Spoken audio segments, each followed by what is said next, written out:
very much for coming to our second TED and EAP event, I think, of this year. We're delighted today to have Grant Hartley from University of Bristol and Letitia Monbeck and Michelle Evans from University of Leeds. I corralled them when I saw them talking at the BAL conference last year. Excellent talks on developing discourse knowledge. So I'm going to hand over to Letitia because I believe she has an intro, and I'll pass that over to her to kick us off. Okay, really looking forward to these talks. Thank you very much for doing these. Thank you, Carol. Thank you everyone for coming. You're going to see that we have a very smooth organizational flow between between speakers. Thank you for the invitation, Carol. It was at the SFL conference, I think. I have never been to a BAL conference that we met with a Grant. Yes. Okay, and so, yes, Grant has long had an interest in SFL and LCT, and we actually met many years ago in Hong Kong. I think we arrived at in the same year in Hong Kong, and he went to the British Council, and I ended up at CTU. So it's really nice to reconnect that way. So today we're going to tell you a little bit about two different CPD initiatives, and we thought it was nice to speak together because they're very different because of various constraints or specificity of the context in Bristol and in Leeds. So putting them in parallel might be quite interesting for people to then see what in their own context they might pick in terms of ideas. At the end of the talk, I think we have about 20 minutes for Grant, about 20 minutes for me and Michelle. And then we have some sort of questions to discuss, and we'll see how that goes. I think that's it, Grant, for my intro. So I'm going to stop sharing. Thank you. Yeah, thanks for inviting me to be part of this. Really looking forward to it. Let me just share my screen, I hope. No, that's not it. Let me try that again. Sorry. Stop sharing. Just give me a minute. We did see it, Grant, briefly. Yeah. Oh, you did? Yeah. Oh, you did see it. Oh, lovely. All right. So you there can it is. see. We've got it. All right. Lovely. Great. All right. Okay. So let me get started. It's all about CPD initiatives. So I'm just going to quickly contextualize that at the University of Bristol. I'll be talking about a CPD initiative on an IFP program. So at the moment, we're going through a sort of a curriculum refresh, and in the background to that, we were thinking sort of along the lines of what PD might be useful for teachers as we move or we refocus our IFP. So I'm going to talk just a little bit about the sort of current state of the IFP, where we're going, a little bit of that sort of background.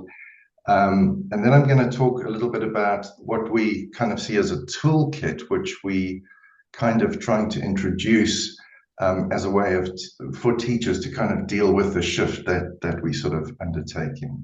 All right, so let's get going. So the first thing in terms of sort of goals, I guess, of a program, I thought it was quite interesting to sort of think around it, frame it around sort of Lee and Street's three broad perspectives on student writing, student work.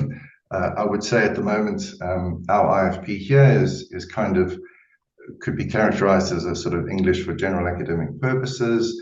We focus more on sort of academic socialization. We get students to interact with texts, academic texts, think about how they read them, interact critically with them, and the sort of writing students do is not discipline specific, it's more general, so that idea that they'll be able to transfer that into their sort of disciplines as they move into UG. However, we kind of feel with the curriculum refresh, we want to sort of center the academic literacies a little bit more. And of course, that would mean a sort of increased focus at sort of the epistemological level, knowledge, looking at a variety of communicative practices within different fields or genres, disciplines, so the communication within disciplines might become a little bit more prevalent. But then also remembering that these sort of perspectives are not exclusive, they're kind of embedded within each other. So we're very interested in this idea that while we're focusing on academic literacy, we also, we're not losing the socialization aspect, sort of reading to learn. And we're also conscious that quite a few of our students could still benefit from sort of experimenting with, playing around a little bit at the clausal level with meaning, to kind of, to sort of extend their range of wording perhaps. So, trying to include very much all three. The sort of curriculum refresh, we sort of putting students are streamed into three broad kind of streams. We have a STEM one, a business and economics, and a arts, law and social sciences. The STEM one is divided into further two. And for the kind of academic literacy focus each week, we'll be drawing on material students are expected to read within particular core units within those streams. So we're asking students to read things that would usually be kind of given to them for flipped work, and course teams are kind of working around that at the moment, sort of identifying texts, and sort of thinking around what that could look like in those streams.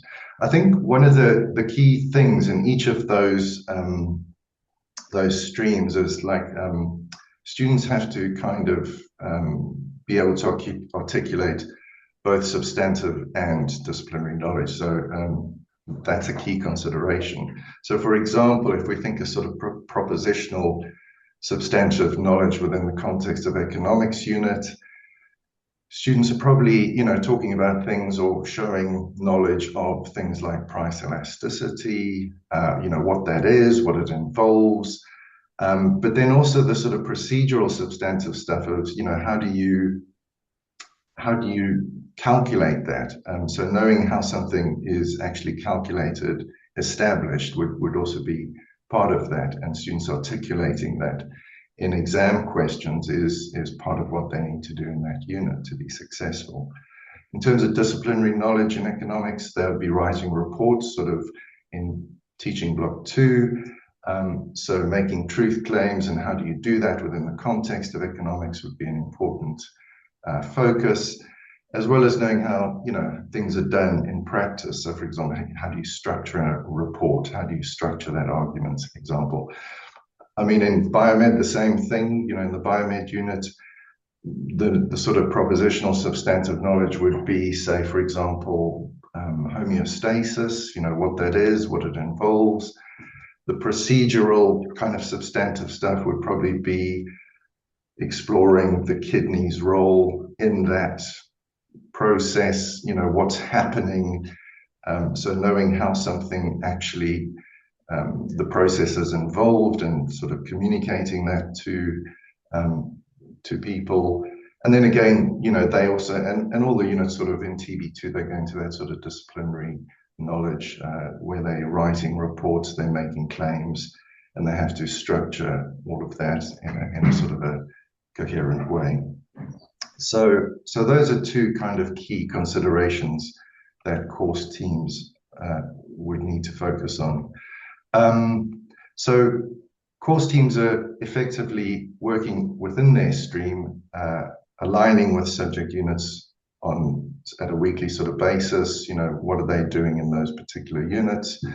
Identifying suitable texts, and then text analysis is obviously a key. And this is where the CPD came in. So we were kind of thinking, when teachers get to that point where they get the text, they've identified it, what is the discipline or the sort of discourse knowledge that could help them think about how they're going to use the text, what they're going to uncover, and what would be transferable into work students are doing in their subject units.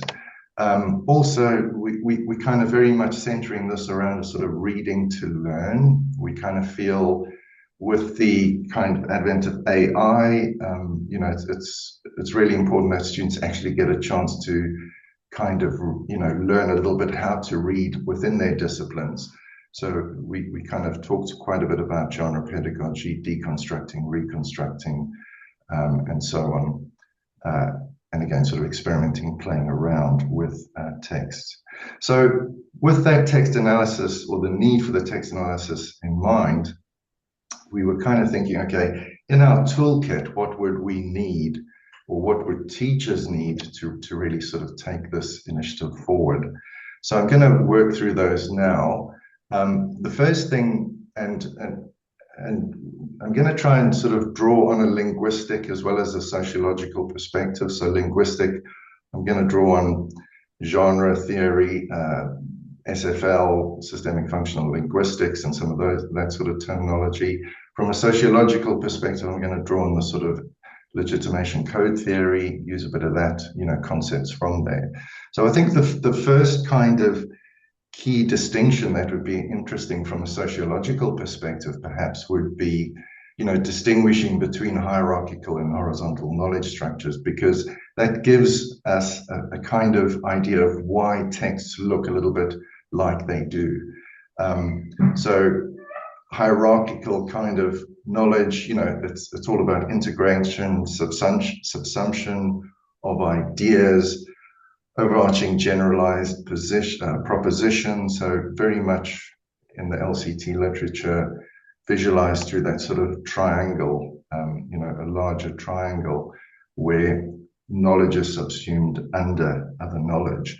And when we look at texts from those kinds of disciplines, you know, there are very particular implications, and we'll look at a few of those in a second. In terms of the more kind of horizontal knowledge, development and structures, that sort of is attained through the addition of new languages.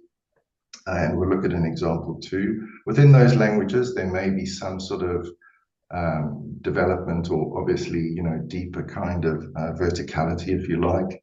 And that is the first kind of term really that we think might be useful for teachers. So when they're looking at text in their discipline, they're sort of situating, okay, you know, how is knowledge development, or how does it occur, and what might the implications be on a text?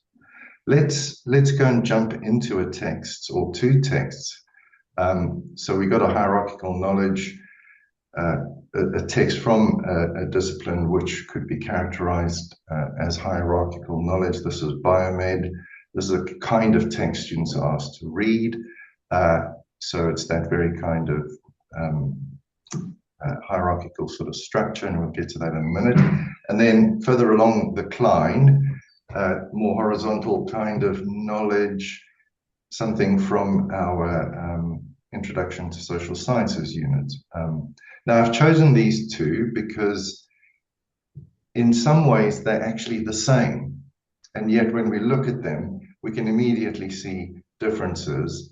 And we can identify one as a social science text and another as a natural sciences, kind of life sciences text.